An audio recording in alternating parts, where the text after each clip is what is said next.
여러분 안녕하십니까? 오늘 생방송 대한민국 2부는 의사 집단행동과 관련한 중대본 브리핑으로 시작합니다. 함께 보시겠습니다.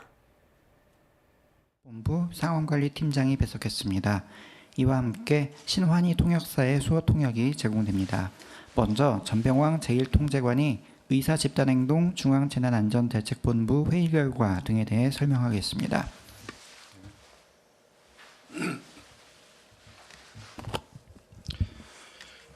안녕하십니까. 의사 집단행동 중대본 제1통제관 전병왕입니다. 4월 26일 중대본 브리핑을 시작하겠습니다. 먼저 2달이 넘도록 전공의들이 의료 현장을 비우고 있는 상황에서 의대 교수 단체가 주 1회 휴진과 사직 입장을 밝힌 데 대해 유감스럽게 생각합니다. 현재까지 대학 본부와 병원 인사과의 형식과 요건을 갖춰 공식적으로 제출된 사직서는 소수이며 사직서가 수리될 예정인 사례는 없는 것으로 파악되고 있습니다. 어제인 4월 25일은 교수 사직이 논의된 지 한 달째 된 날이지만 의료 현장에 혼란은 없었습니다. 정부는 집단 사직이 거론된 것만으로 환자와 그 가족들의 불안과 고통이 커지고 있다는 점을 무겁게 생각하고 있습니다. 지난 22일 환자단체는 입장문을 내고 지금 이 시간에도 의료 현장을 지키고 계시는 의사들에게 감사의 뜻을 밝히며 환자의 곁을 떠나지 말아달라는 호소를 하였습니다. 대부분 의대 교수들은 환자의 곁을 지키고 정부 정책에 반대하더라도 의료 현장을 떠나지 않겠다는 의사를 밝혀주신 분들도 많이 있습니다. 의대 교수들께서는 환자와 사회 각계의 호소를 외면하지 말고 환자의 곁을 계속 지켜주실 것을 당부드립니다. 전공의 집단 행동으로 인한 비상진료 체계가 장기화되면서 현장 의료진의 피로도가 높아지는 상황입니다. 정부는 현장의 의료진이 지치지 않도록 대체 인력 투입, 신규 채용 지원, 진료 인력 간호사 양성, 시니어 의사 지원 등 인력 지원을 강화하고 있습니다. 정부는 환자의 곁을 지키고 계시는 전공의, 의사, 간호사 등 의료진에 대한 지원을 더욱 강화하겠습니다. 병원에서도 의료진의 피로도를 고려하여 의료진들이 휴식과 충전할 수 있는 여건을 마련해 주시기 바랍니다. 이 과정에서 예정된 환자의 수술과 입원 등이 갑자기 변경되거나 장기간 차질이 빚어지지 않도록 사전에 환자와 충분히 소통해 주실 것을 당부드립니다. 다음으로 비상진료체계 운영 상황에 대해 말씀드리겠습니다. 4월 25일 기준 상급 종합병원의 평균 입원 환자 수는 24,085명으로 2월 첫 주인 평시 대비 27% 감소하였고 전주 대비 4% 증가하였습니다. 이는 평시 대비 63%까지 떨어졌던 입원율이 72.7%까지 회복된 수치입니다.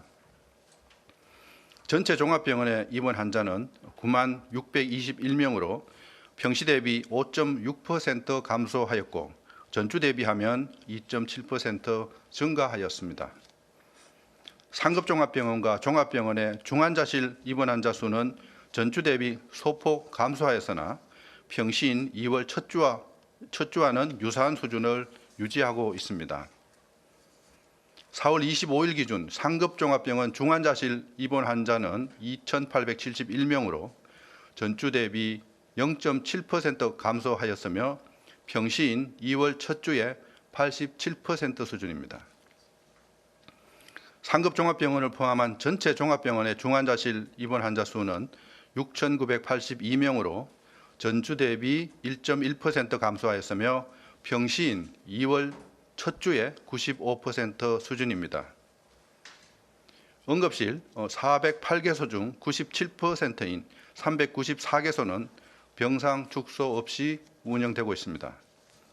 4월 24일 중증 응급 환자는 전주 대비 10.5% 감소한 1,232명으로 평시인 2월 첫 주에 84% 수준입니다. 응급의료센터의 배후 진료 역량 변화도 지속 모니터링하고 있습니다.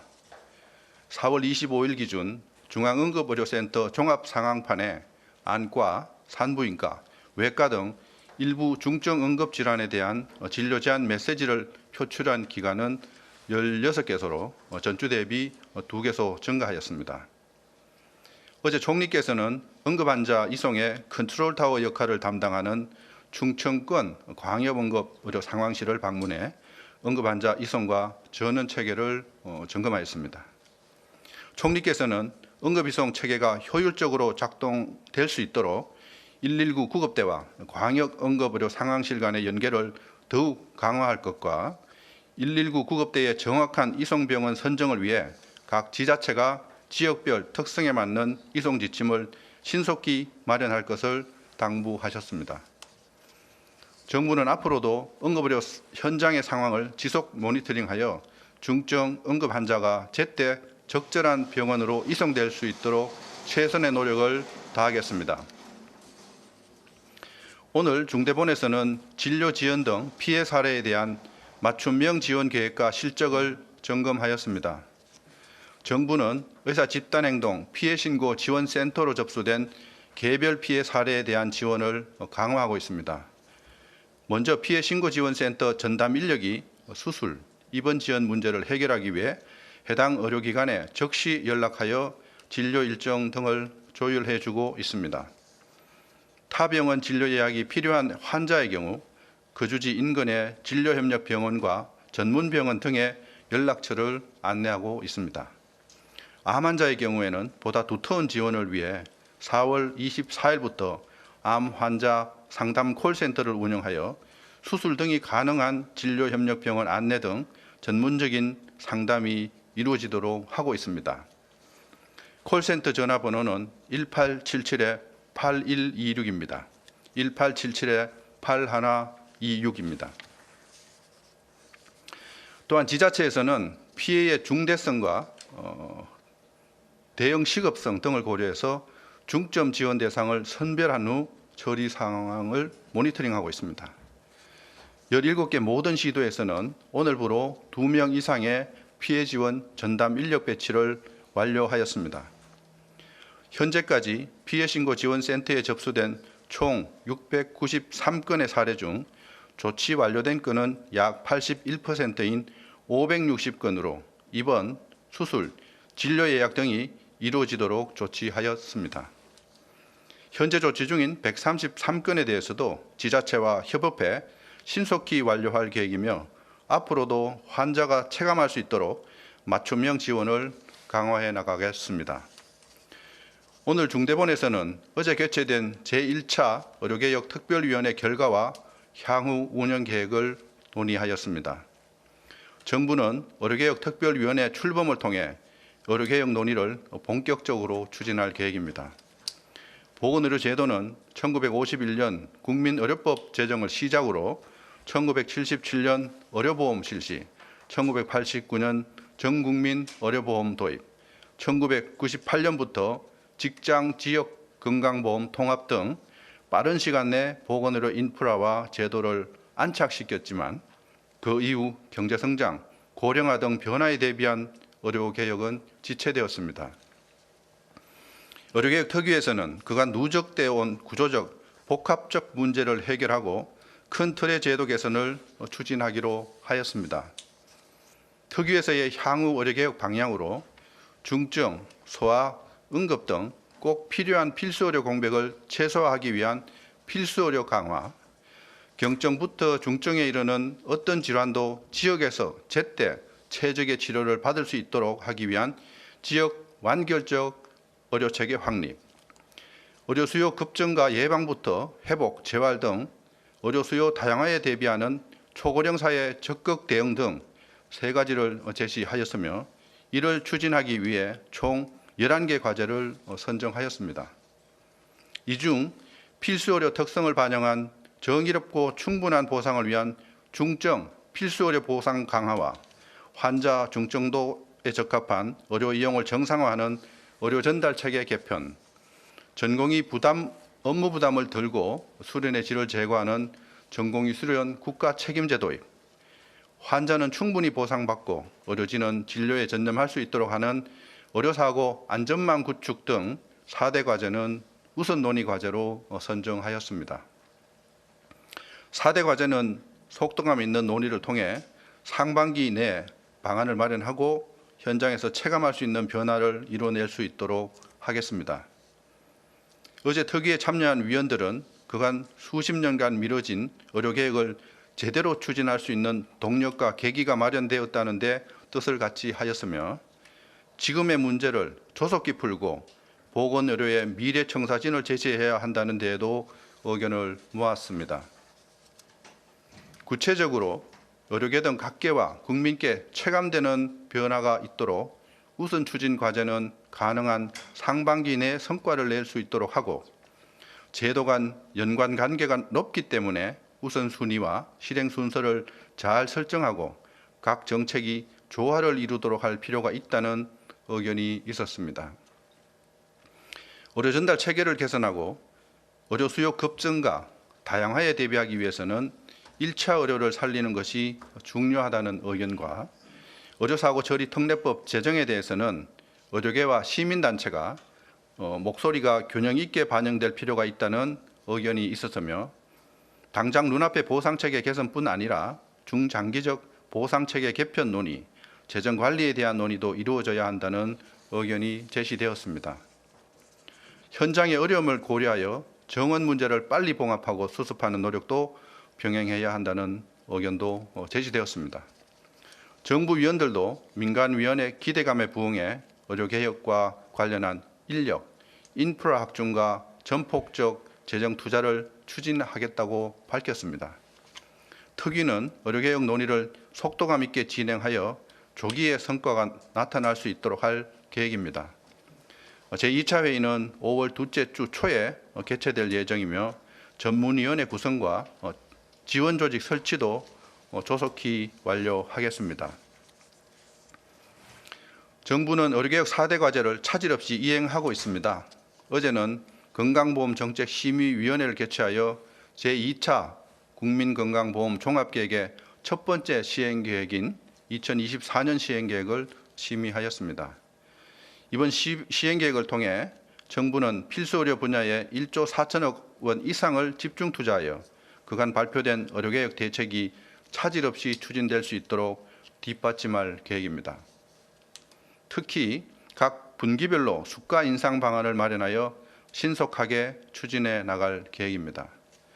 1분기부터 추진 중인 소아, 분만, 중증응급 분야에 대한 1조 1,200억 원 이상의 투자에 이어 2분기부터는 고난도 외과계 수술료 인상 등 중증 필수의료 분야 보상에 276억 원 이상을 투자하겠습니다. 3분기에는 중증 정신질환자에 대한 응급치료 등 보상에 500억 원 이상을 투자하고 4분기에는 행위별 수가의 틀을 넘어 진료량보다 의료의 질과 성과 달성에 따라 차등 보상을 제공하는 대안적 지불제도 도입 확대를 위해 1,500억 원 이상을 투자하겠습니다. 아울러 어제 건정심에서는 고위험 산모 신생아 통합치료센터 지원 강화 방안을 의결하였습니다. 최근 35세 이상 산모 비중은 2018년 31.8%에서 2022년에는 35.7%로 증가하였으며 조산화 비율은 7.8%에서 9.8%로 다태아는 4.2%에서 5.8%로 증가하는 등 고위험 출산이 증가하는 추세입니다. 이에 따라 정부는 신생아 집중치료실과 산모 태아 집중치료실, 전문인력 등 일정 기준을 갖춘 전국 20개 의료기관을 대상으로 고위험 산모 신생아 통합치료센터를 지정 운영하고 있습니다. 정부는 통합치료센터의 전문인력을 확보하고 진료가 유지될 수 있도록 독려하기 위해 고위험 임산부 집중치료실에 입원 환자 1인당 20만 원의 최대 7일간 지원하는 정책 수가를 신설하였습니다. 또한 통합치료센터가 손실 걱정 없이 운영되도록 수가 신설만으로 지원이 어려운 부분에 대해서는 사후 보상하기로 결정하였습니다. 정부는 앞으로도 필수 의료 분야에 대한 건강보험 투자를 차질 없이 이행하는 한편 건강보험뿐 아니라 재정 투자를 강화하는 등 필수 의료 지원을 획기적으로 개선하겠습니다. 의과대학 학생회에서 학생들의 학업 복귀를 강압적으로 막아왔던 사실에 대한 경찰 수사가 진행되자 어제 의사협회 회장 당선인은 정부가 의대생을 털끝이라도 건드린다면 남은 건 오로지 파국뿐이라는 점을 명심하라고 말했습니다. 의사협회가 가해자인 의대생을 두둔하면서 피해자인 의대생의 고통을 외면하고 방치하겠다는 것인지 납득하기 어렵습니다. 수업에 참여하고자 하는 학생들에게 수업 거부를 강요하고 수업에 참여할 경우 전 학년 대상으로 대면 공개 사과와 학습 자료에 대한 접근 금지를 경고하는 등 법을 위반하고 다른 학생의 자유로운 의사결정을 방해하는 행위는 근절되어야 합니다. 보호를 받아야 할 피해 학생들을 오히려 불안하게 만드는 언행을 자제해 주시기를 부탁드립니다. 의료인 여러분께 말씀드립니다. 많은 국민과 환자들께서 이번 사태에 조속한 해결을 바라고 계십니다. 정부는 고민 끝에 내년도 모집 정원의 자율성을 부여하는 정책적 결단을 내렸고 어제 의료개혁 특위에서는 중증 필수의료 보상 강화와 전공의 수련 국가 책임제, 의료 전달 체계의 개선, 의료사고 안전망 강화 등 그동안 의료계에서 요구해온 정책을 우선적으로 추진하겠다는 의지를 밝혔습니다. 의료계에서도 전향적인 모습을 보여주시기 바랍니다. 집단행동을 접고 의료계의 의견을 개진할 수 있는 논의의 장으로 나와주실 것을 당부드립니다. 국민 여러분께 말씀드립니다. 의료개혁을 위한 논의가 본격적으로 시작되었습니다. 의료개혁에 대한 정부의 의지와 국민적 열망은 그 어느 때보다 강합니다.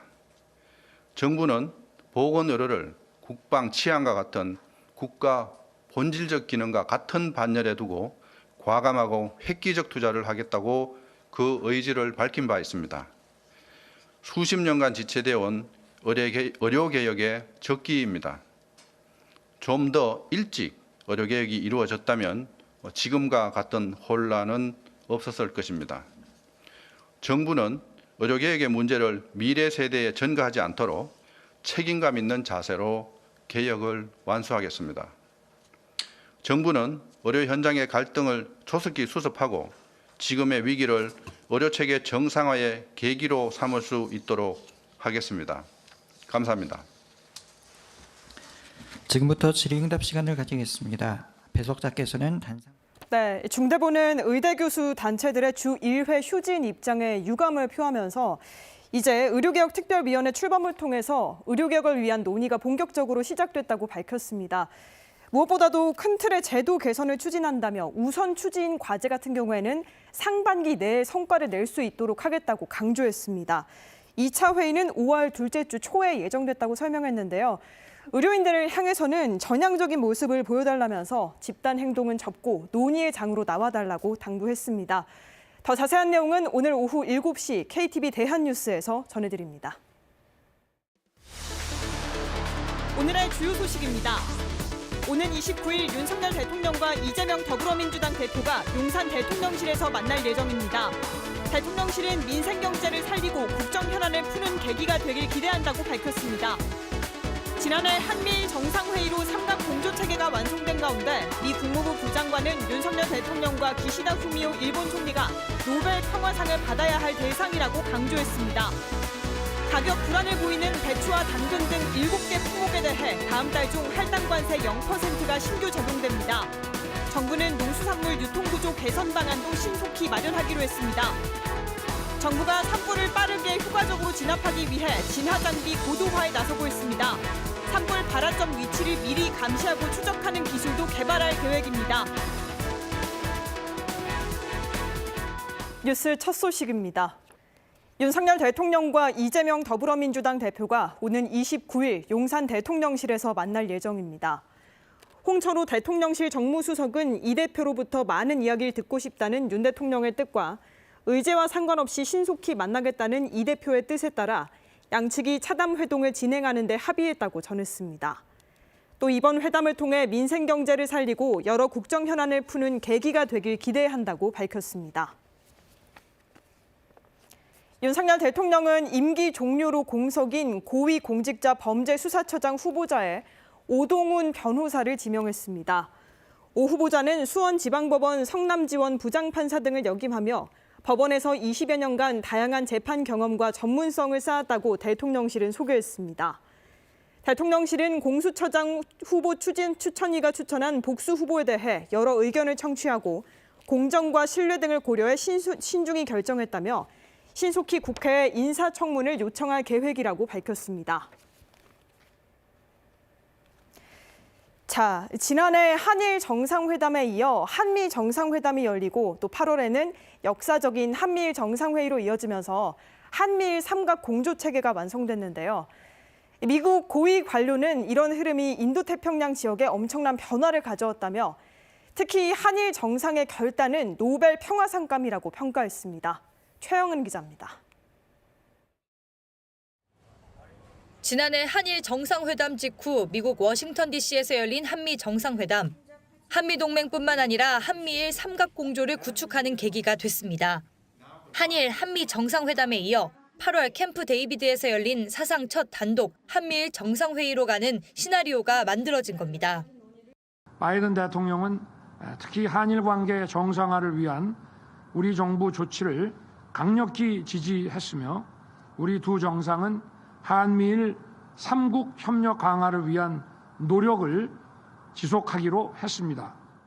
커트 캠벨 미 국무부 장관은 이를 두고 윤석열 대통령과 기시다 후미오 일본 총리가 노벨 평화상을 받아야 할 대상이라고 강조했습니다.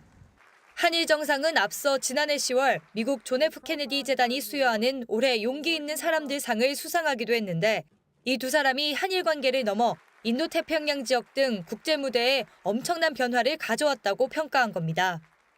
If you ask me honestly, who deserves the award for really doing something that could make a huge difference on the global stage, I would say that should be a joint award between Kishida and Yoon.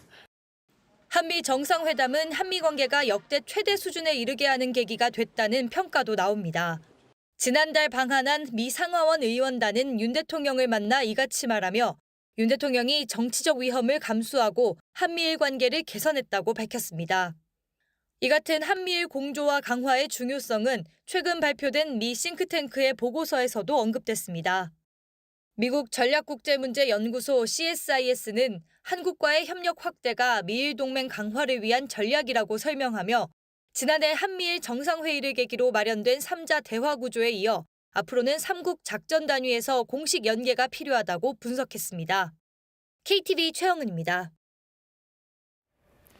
정부가 가격 불안을 보이는 배추와 당근 등 7개 품목에 대해 다음 달 중 할당 관세 0%를 신규 적용하기로 했습니다.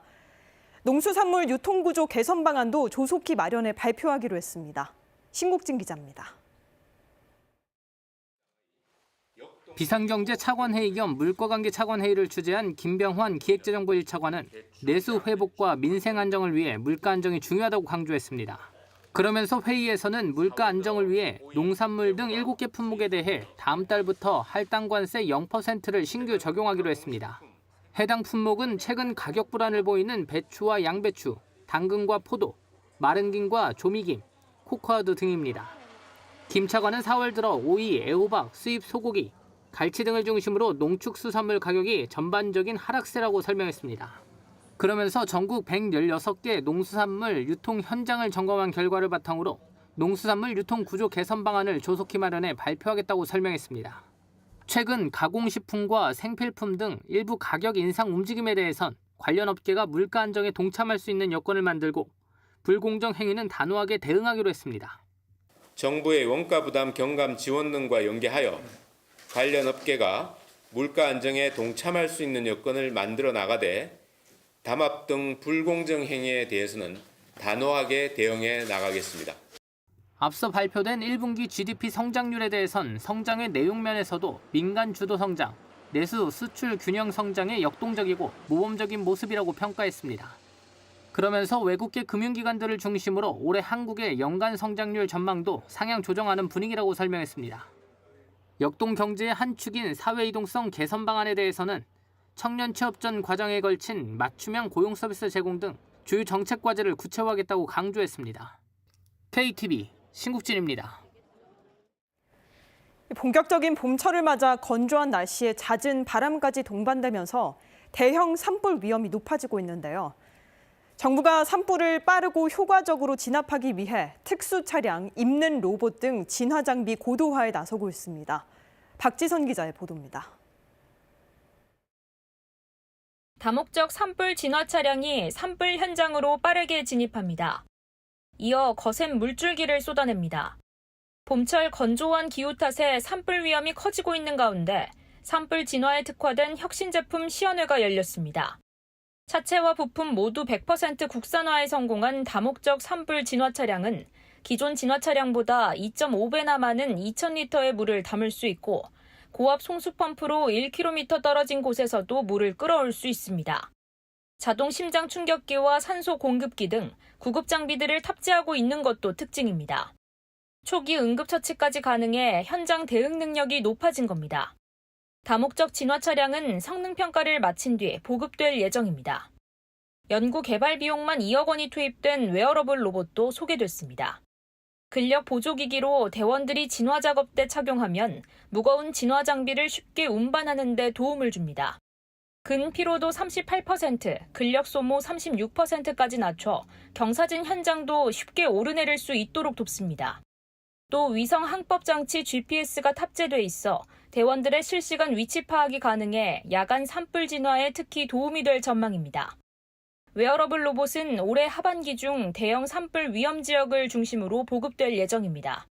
정부는 기후변화로 산림 재난 피해가 언제든 일어날 수 있다며 효과적인 진압을 위한 연구개발의 필요성을 거듭 강조하고 있습니다. 기후변화 영향으로 산림 재난 피해가 연중화되고 대형화되고 있습니다. 이에 따라서 과학기술에 기반한 효과적인 산불 진화를 위한 장비 개발 등 연구 개발의 필요성이 한층 더 높아지고 있습니다. 정부는 정보통신 기술을 접목한 진화 장비 개발에 더욱 속도를 낸다는 방침입니다.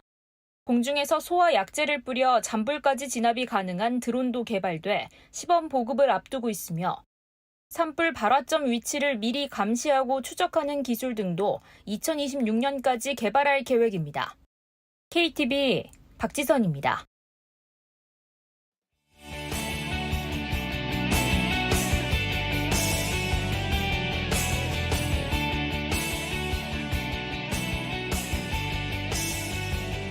외신에 비친 한국 첫 번째 소식입니다. 정례 협의를 정상급으로 격상시켜 오는 6월 첫 정상회의를 개최할 예정이라는 소식을 보도했습니다. 한국은 마지막 개척지로 불리는 아프리카 시장 개척에 서두르고 있으며 아프리카의 전략적 중요성이 커진 것을 인식해 이번 회의를 정상급으로 격상해 개최하는 것이라고 니케이 신문은 분석했는데요. 또 한국이 6월 정상회의에서 함께 만드는 미래를 내세우며 호혜적이고 장기적인 파트너십을 호소할 계획이라고 보도했습니다.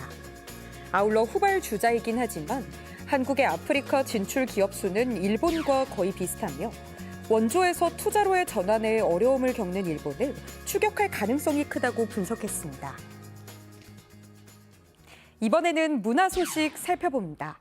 전 세계적으로 많은 사랑을 받고 있는 우리나라의 K-팝이 최근 러시아 청년들 사이에서도 주목받고 있는데요. 특히 전쟁이 일어나고 있는 상황에서 많은 청년들이 K-팝을 통해 웃음을 되찾고 있다고 합니다. 이 소식 주요 외신이 자세하게 보도했습니다. 로이터 통신은 최근 러시아 청년들이 아시아 문화 열풍 속에서 K-팝에 맞춰 춤을 추고 애니메이션을 시청하고 있다고 전했는데요.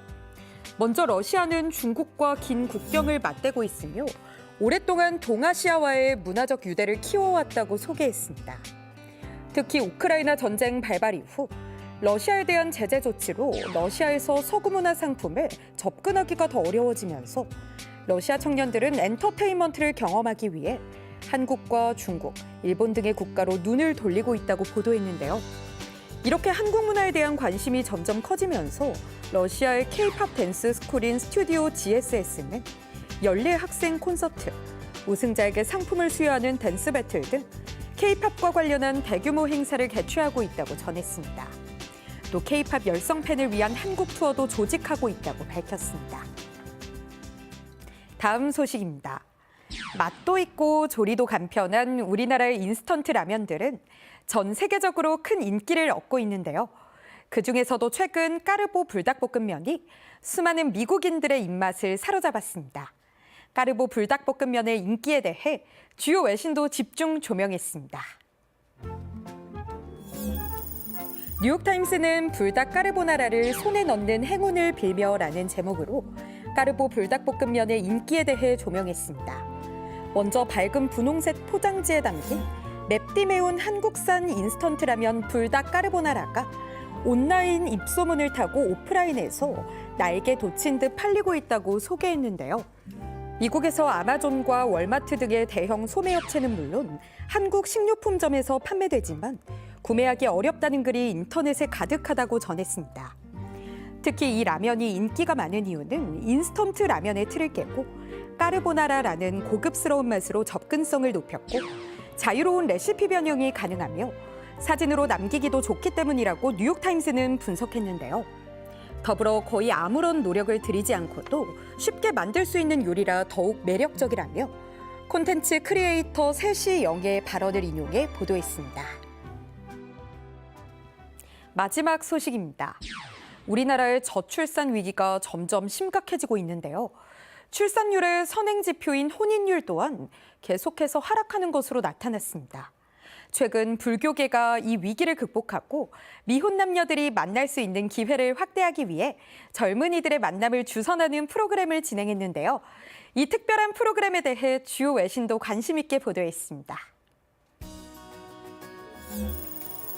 로스앤젤레스 타임스는 한국의 대한불교조계종 사회복지재단이 리얼리티 TV 프로그램의 영감을 받아 젊은 남녀들의 만남을 주선하고 있다고 소개했는데요.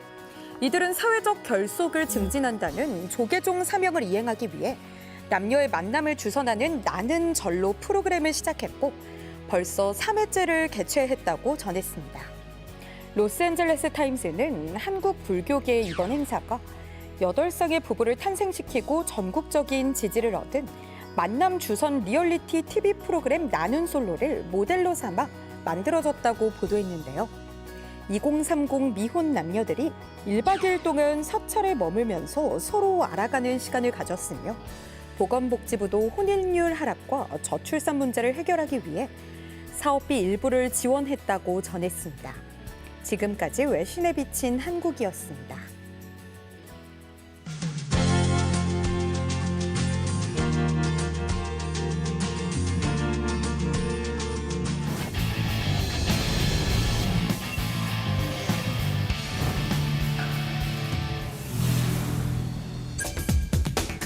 오늘의 잘 사는 법 서울 스튜디오 연결해서 자세한 내용 살펴봅니다. 양혜선 앵커. 네, 서울 스튜디오입니다. 아파트 미분양 문제가 전국적으로 심화되고 있습니다. 미분양 해소 과정에서 생기는 각종 문제와 대응 방안, 이승은 변호사와 함께 알아보겠습니다. 변호사님 어서 오십시오. 안녕하세요. 네, 반갑습니다. 최근 아파트 미분양 물량이 이렇게 폭증을 하면서 분양가를 대폭 깎아서 파는 이 할인 분양 아파트가 등장을 하고 있습니다. 이 할인 분양, 정확히 어떤 뜻인가요? 대부분의 아파트가 청약홈에서 청약을 거쳐서 청약 당첨된 사람들에게 분양 계약을 체결할 기회를 주고 미분양 물량에 대해서는 청약홈에서 당첨되지 않은 사람이어도 계약을 체결할 수 있게 하는데 이렇게 청약홈에서 입주자 모집 공고에 정해진 아파트 가격을 일반 분양가라고 합니다. 근데 여기서 할인을 해서 아파트의 가격을 할인하여 분양하는 것이 미할인 분양인 거고 미분양분을 모두 판매하려고 마진을 조금 적게 보고 할인하는 것을 말합니다. 네. 건설사 입장에서는 분양가를 조금 할인해서라도 미분양을 최대한 해소하려고 하는데요. 할인 방법으로는 첫째, 일시적으로 할인을 해주는 방법이 있고, 그러니까 입주자 모집 공고에 나온 최초 분양가에서 얼마를 깎은 금액으로 바로 분양을 해주는 것이고요. 둘째는 잔금을 유예해주는 방법이 있습니다. 5년 후에 잔금을 내도 된다. 지금 입주를 하더라도 그런 방법입니다. 이렇게 미분양 증가가 지금 전국적으로 발생을 하고 있어서 문제가 되고 있다라고 하는데요. 특히 이 대구 지역이 유난히 심각하다고 하던데 어떻습니까, 변호사님? 전국 미분양 현황을 보면 2024년 1월 기준으로 수도권이 1160호고 지방이 53,595호로 이 가운데 대구가 1124호로 가장 많은 것을 알 수 있습니다. 대구의 경우 공급 물량이 많아지면서 수요에 비해 공급이 높아져 미분양이 생긴 것이 주요 원인입니다. 그런데 현재 부산의 경우에도 미분양이 늘어나면서 대구의 경우처럼 미분양 물량이 쌓이는 것은 아닌가 하는 걱정이 늘고 있습니다만 부산은 공급 물량이 많아지면서 생기는 것이 아닌 고분양가와 분양시장 침체로 인한 것으로 대구의 경우와는 조금 다른 양상을 보이고 있습니다. 그렇군요. 이 앞에서 할인 분양이 미분양 분량을 최대한 해소하기 위한 것이다라고 말씀을 해주셨는데 여기서 왜 문제가 발생을 하는 걸까요? 가장 문제는 기존 입주민들과의 형평성 문제인 건데요. 실제로 기존 입주자들은 제값을 다 주고 들어왔는데 뒤늦게 들어온 입주민이 할인을 받았다는 사실을 들으면 너무 얄미운 상황이 되는 거죠. 그래서 소급 적용해서 기존 입주자들도 할인 혜택을 달라고 시위를 하거나 새로 이사 온 사람들에게도 할인 분양을 적발될 경우에 주차 요금 50배를 적용한다느니 커뮤니티 시설, 공용 부시설 사용을 불가한다느니 엘리베이터 사용료 500만 원을 부과한다는 억지 주장을 하고 있는 것입니다. 특히 이렇게 분양가를 정확히 알 수 없는 상황에서는 기승을 부리는 것이 분양 사기 문제인데요. 건설사와 정확히 의사소통이 되지 않는 상황에서 중간에 분양 대행사나 공인중개사가 할인 분양 금액을 일부 가져가는 경우가 생기는 거죠. 실제로 어떻게든 완판을 시켜야 하는 건설사와 짜고선 중간에서 금액을 착복시키는 경우가 생기기 때문에 건설사에서는 공식적으로는 할인 금액을 전부 알려주지 않아서 일반 분양자들은 이것이 얼마의 분양이 됐는지 실제 분양 금액을 알 수 없는 상황이고 나중에 이걸 숨겼다는 사실이 밝혀지면 사기죄에 해당될 수 있습니다. 제가 맡았던 사건 중에서도 비슷한 경우가 있었는데 공인중개사가 할인 분양 금액이 실제로 3억 원을 할인을 해줬는데 7천만 원만 할인을 해줬다고 하고 2억 3천만 원을 착복을 해서 형사 사기죄 유죄 판결이 확정된 경우가 있습니다. 와, 그랬군요. 그렇다면 이렇게 기존에 분양 계약을 한 사람과 할인 분양을 받은 사람, 또 여기에 그 외 여러 관계자들 사이에서 각종 갈등이 생길 수밖에 없을 것 같은데 왜 이런 문제가 자꾸 발생하는 걸까요? 서로 원하는 것이 다르기 때문인 것 같습니다. 시행사나 신탁사는 아파트 미분양 물건을 모두 소진해야 되는 상황에서 이익을 적게 남기더라도 미분양을 최소화하는 것이 목표고 기존 분양 계약자의 경우에는 제값을 모두 주고 샀기 때문에 뒤늦게 할인 분양 계약자가 몇 천만 원에서 몇억 원씩 싸게 들어왔다는 것을 알면 화가 날 수밖에 없는 상황이죠. 더욱이 이런 할인 분양 사실이 알려지면 아파트 값은 떨어질 수밖에 없고 자신들이 분양받은 애초에 처음 분양받은 일반 분양 가격에 비해서는 떨어지게 되는 것이 당연한 일이거든요. 그렇기 때문에 시행사나 신탁사는 기존 분양 계약자에게 쉬쉬하면서 할인 분양을 해서라도 미분양을 없애려고 하는데요. 미분양 부는 결국 시행사가 다 떠안게 될 수밖에 없고 그 부분 역시 부담이 될 수밖에 없는 상황인 거죠. 더욱이 대출을 받아서 대부분 아파트를 건설을 하는데 미분양이 날 경우에는 자금 회수가 되지 않아서 아파트 미분양분 전체가 공매로 넘어갈 수 있는 상황이니 마음이 급해질 수밖에 없는 거죠. 이렇게 할인된 금액을 밝힐 수 없는 사정 때문에 이를 이용하여 아무것도 모르는 일반 사람들을 속이고 훨씬 저가에 팔면서도 실제 금액을 뻥튀기하여 파는 경우가 발생하는 거죠. 2018년도 대법원 판결에는 할인 분양 사실을 알리지 않고 원래 분양 대금을 거래가액으로 속여서 아파트를 임대했을 경우 사기죄에 해당한다는 게 나왔는데 이 사건에서 피고인 등은 2011년도 경기 남양주의 한 아파트 50세대를 분양 대행하면서 시공사로부터 30% 할인된 가격으로 분양을 받았는데도 일부 임차인들에게 이를 알리지 않고 임대해서 임차 보증금 14억 5천만 원을 받아 챙긴 혐의로 기소가 됐는데요. 1, 2심은 할인 분양된 사실 및 부동산 등기부 등본의 거래가액에 실거래가가 아닌 그 원래 가격을 기재한 사실을 알리지 않는 행위는 사기죄 기망행위가 아니라고 해서 무죄를 선고했는데 대법원에서는 유죄 취지의 파기 환송 판결을 한 사건입니다. 네, 참 쉽지 않은 상황인 것 같은데요. 특히 이 할인 분양을 받는 과정에서 계약자를 대상으로 한 사기가 유난히 또 많이 발생을 한다라고 하더라고요. 할인 분양으로 인한 사기에는 어떤 종류가 있을까요? 크게 두 가지 유형이 있을 수 있는데요. 할인 분양 자격이 있는 사람들이 할인 분양 가격에 대해서 거짓말을 하는 거죠.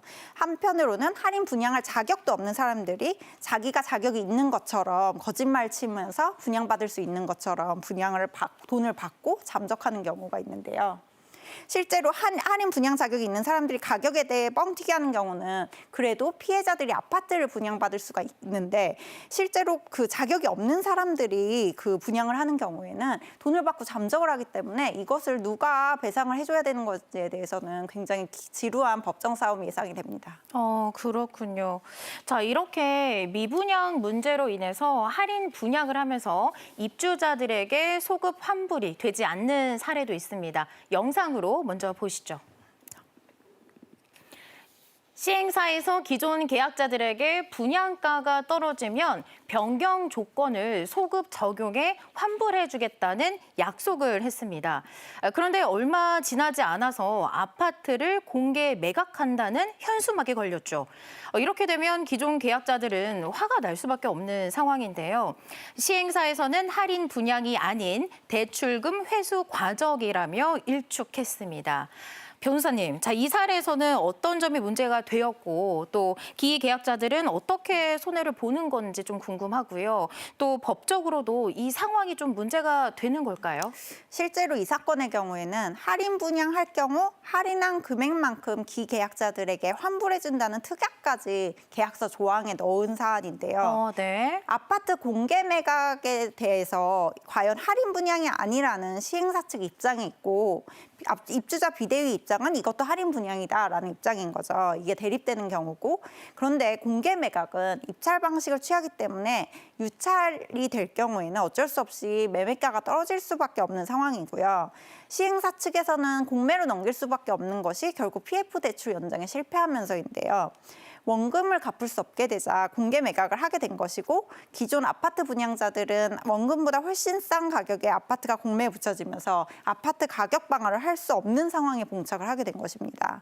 이런 경우 할인 분양을 한 것이 아니고 대출금 회수 과정이라고 하는 시행사 직원말도 아예 틀린 것도 아니고 아닌 게 그 이유가 공매 과정에서 유찰되면서 가격이 내려간 것이기 때문에 일부러 할인한 것은 아닌 거거든요. 그런데 결과적으로 보면 할인된 가격에 아파트가 매각되었기 때문에 기존 입주민들은 손해를 볼 수밖에 없는 상황이고 그 손해를 결국 누가 떠안느냐의 문제인 거죠.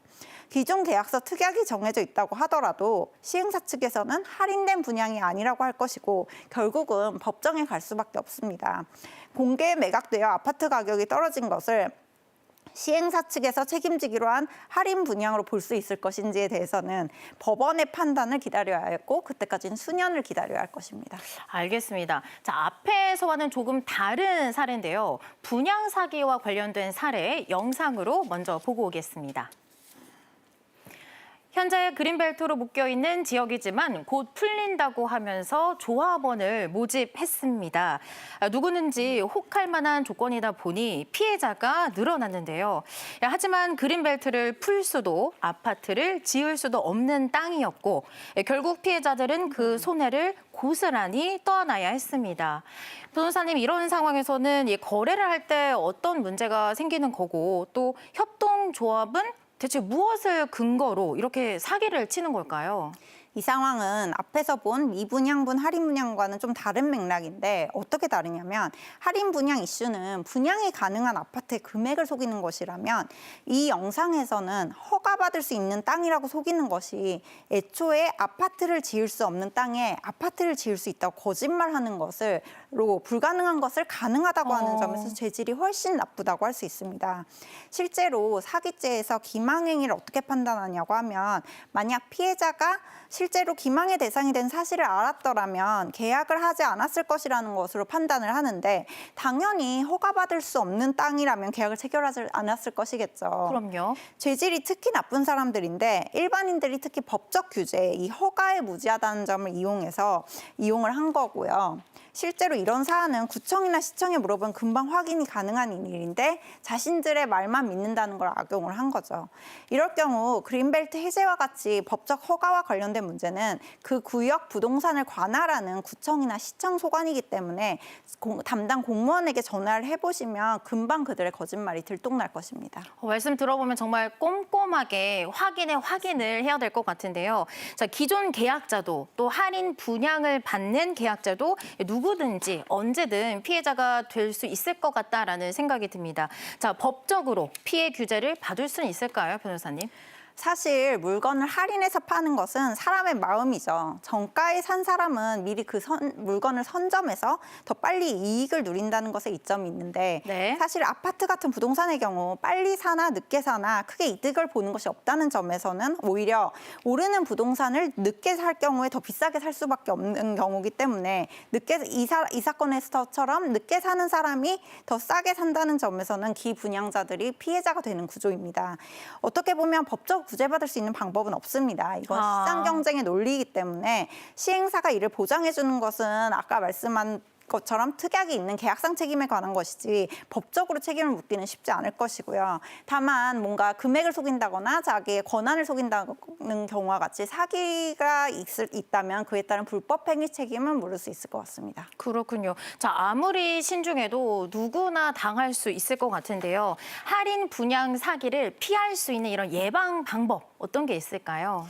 그 할인 분양의 경우에는 금액적인 부분에서 명확하게 얼마를 분양받는 건지를 알 수가 없어 사기를 당하는 경우가 많고 네. 실제로 할인 금액의 사기뿐만 아니라 할인 분양한다는 광고를 하고 잠적을 하는 경우가 발생을 하는데 잠적까지요? 네, 이 경우는 실제로 분양사나 신탁사가 대신 보상해 줄 수도 없기 때문에 신중해야 합니다.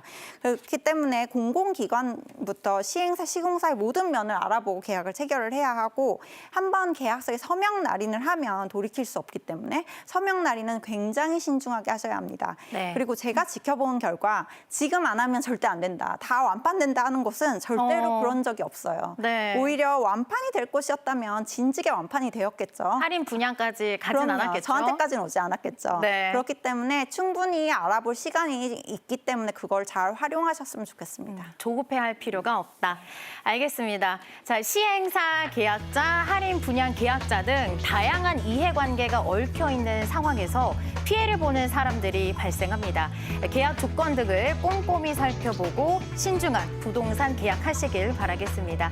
지금까지 이승은 변호사와 함께했습니다. 오늘 말씀 고맙습니다.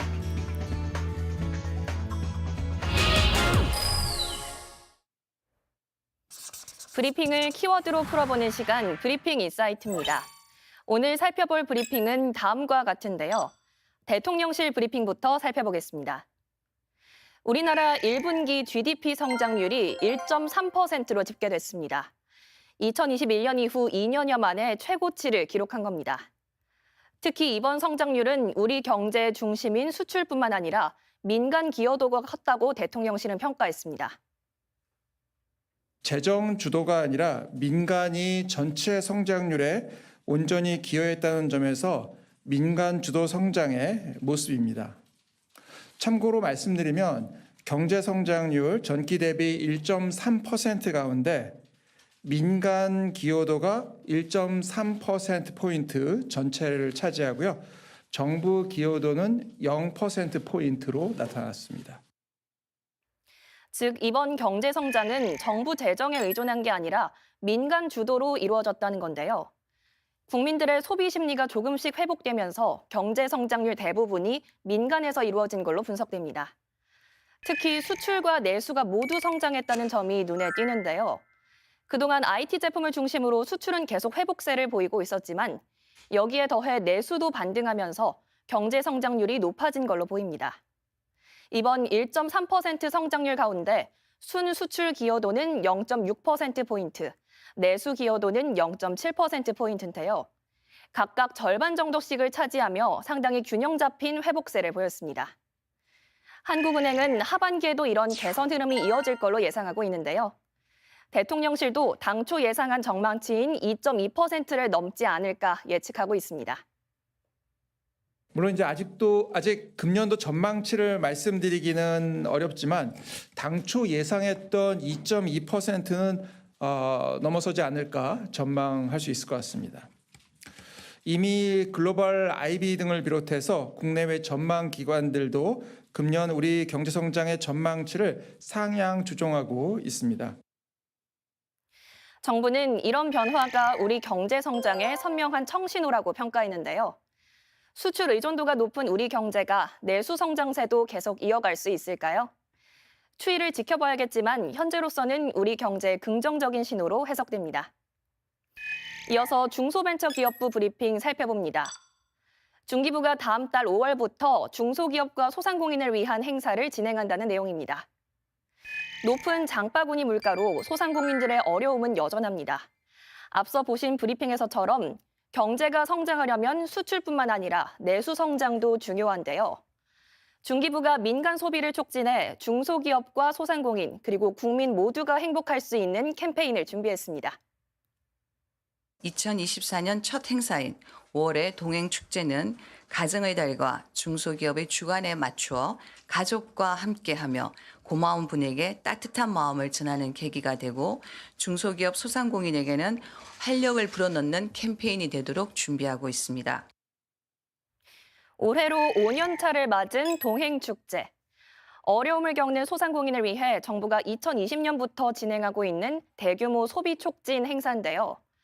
올해 첫 행사는 다가오는 5월 1일부터 열립니다. 이번 축제에서는 엄청난 할인 행사를 만나보실 수 있습니다. 각종 생활용품이나 패션, 스포츠용품을 최대 90%까지 할인하는 동행 특가전이 열리는데요. 공영 홈쇼핑과 같은 정책 유통 채널에서 매일 또는 매주 한 번씩 할인 기회를 잡으실 수 있습니다. 또 이번 동행축제는 전국 지역 행사와 연계해 더욱 풍성하게 열리는데요. 지역 축제를 구경하는 동시에 중소기업 또는 소상공인 제품까지 둘러볼 수 있는 자리가 마련될 예정입니다. 지자체는 이천 도자기 축제 그리고 남원 춘향제 등 50여 곳의 지역 축제 판매점과 40여 곳의 지자체 몰에서 특별 기획전을 열어 중소기업과 소상공인 제품의 판로 지원에 나설 예정입니다. 5월 동행축제는 다음 달 28일까지 진행됩니다. 중기부는 이번 동행축제가 가라앉은 소비 심리를 살리는 계기가 되기를 바란다고 밝혔는데요. 가까운 골목 상권과 전통시장 또는 지역 축제에 들러 28일 동안 진행되는 이 동행축제를 마음껏 즐겨보시면 좋겠습니다. 지금까지 브리핑 인사이트였습니다.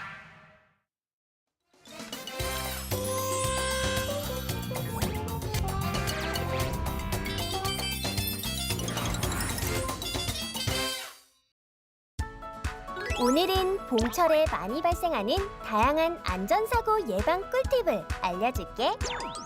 날씨는 따뜻하고 나른한 몸에 자꾸만 무거워지는 눈꺼풀. 지난 5년간 봄철 졸음운전으로 인한 사망자는 사고 100건당 약 2.9명. 전체 교통사고 2배에 가까운 치사율이었는데 운전자가 약 3초만 전방 주시를 못해도 시속 100km 자동차가 83m 거리를 운전자 없이 질주하는 것과 같다고 해. 졸음운전을 예방하려면 운행 전 충분한 휴식은 필수. 조금이라도 졸린 기분이 든다면 잠시라도 꼭 쉬어가야 해. 수시로 창문을 열어 공기를 순환시켜주는 것도 방법이지. 우리 가족 안전을 위협하는 졸음운전. 미리 예방하면 더 행복한 봄나들이가 되겠지. 그리고 5월, 6월은 야외 활동이 많은 만큼 어린이 손상사고도 가장 많이 일어나는 시기야. 어린이 손상사고는 집이나 도로, 학교나 유치원의 체험활동 중에 주로 발생하고 부상이나 사망의 원인은 추락 낙상사고와 운수사고가 제일 많다고 해. 야외에서는 아이들이 시야를 벗어나지 않도록 지도하고 특히 물놀이장에선 더더욱 주의를 기울여야 해. 도보 이동 시에는 휴대폰 사용을 자제하고 만약의 사고에 대비해 비탈길 주정차 차량의 앞뒤로는 다니지 않는 게 좋아. 어른들의 관심과 보호만 있다면 얼마든지 예방할 수 있는 어린이 손상사고. 우리 모두 노력해보자고. 마지막으로 주의해야 할 봄철 안전사고. 요즘 편리한 이동수단으로 개인형 이동장치가 많이 보이고 있지. 개인형 이동장치란 최고 시속 25km 미만, 자체 중량이 30km 미만인 전동 킥보드와 전동 이륜 평행차, 전동기의 동력만으로 움직일 수 있는 자전거를 말해. 그런데 개인형 이동장치 사용량이 증가한 만큼 관련 사고도 지속적으로 증가하고 있다는 사실. 만 13세 미만 어린이는 개인형 이동장치를 이용할 수 없고 원동기 이상 면허를 보유한 경우만 탑승이 가능해. 안전을 위해 헬멧은 당연히 필수! 하나의 기기에는 꼭 한 명만 탑승해야 하고 사람이 다니는 보도에서는 이용하면 안 되겠지? 그리고 야간 운행 시에는 밝은 등화 장치를 꼭 사용해주기 약속! 알면 알수록 도움되는 생활 속 정책 꿀팁! 우리 모두 잘 활용해보자! 경복궁 별빛 야행과 창덕궁 달빛 기행처럼 우리나라 고유의 아름다움을 알리는 봄 축제들이 다양하게 진행되고 있는데요. 따뜻한 날씨와 함께 즐겨보시면 좋을 것 같습니다. 오늘 저희가 준비한 소식은 여기까지입니다. 시청해주신 여러분 고맙습니다.